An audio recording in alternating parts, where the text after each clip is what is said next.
Okay, I just came home from doing a Broadway show, an almost 8-month run, in the Tony Award-winning revival production of Once on This Island.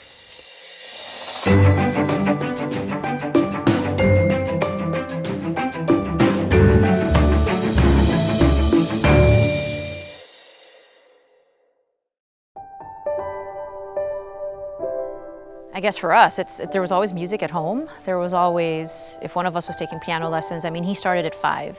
I started at 6. So there's always music, we're always singing, or I would be assembling some sort of radio control car, or he would be taking care of fish. It's whatever kids would do. And you do your homework, and I was always a very protective and doting older sister. Almost like a third parent kind of a relationship. Always watched out for one another. That was always a given. I never did. I mean, I can't speak for him. It certainly wasn't anything that I was eyeing from when I was a child. It just didn't seem, not that it didn't seem possible, but it just wasn't in our radar. But I guess once Miss Saigon was happening and, I was finding that there were so many Filipinos, I think looking to that show, whether as a sample of inspiration, whether they were artists that wanted to kind of make it or make it outside the Philippines, creating art. That first group of Filipinos that headed over and the subsequent groups of Filipinos that went off to do the show, it was possible that you could actually make a living creating art. Let me see. You are sunlight and I moon, joined by the gods of fortune, midnight and high noon, sharing the sky. We have been blessed, you and I. Yeah. Tell us something that the world does not know about Gerard. He learned how to cook before I did, for sure. He learned how to drive a car before I did. First time I ever drove a car, he was in the car, I think in horror and shock.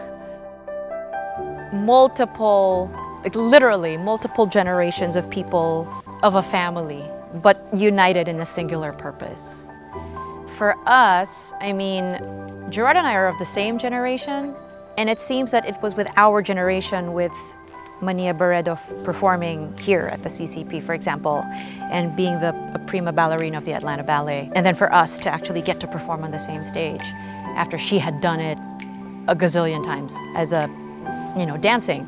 I think then it's like when you have members of a family kind of following one another or following each other, it makes it very, very special.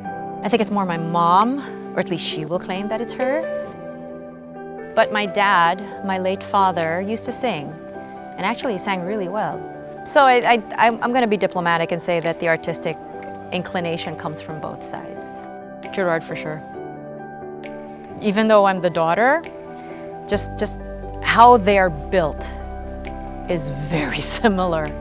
Oh, my positivity. I tend to, and I have friends that have pointed this out, and I tend to look at the positive side of everything. If somebody's saying, oh, this is gonna suck so much, I'm like, no, it's just gonna suck for a little while, but it will be fine. I'll always try to see the positive in things. I think it's just in my nature to do. Like everyone will be crying out gloom and doom, and I'll still be able to find some silver lining somewhere. To Nicole, I don't know, because I want her to kind of create her own. What she ends up doing for herself is up to her. However, that said, I mean, I will leave behind some sort of reputation, and it's one that I want her to be proud of. And so what I would like to leave behind that she will be able to, brag about in her later years, even after I'm dead, is that my mom was a professional. My mom did the absolute best that she could. My mom was really good at what she did because she worked really hard at it.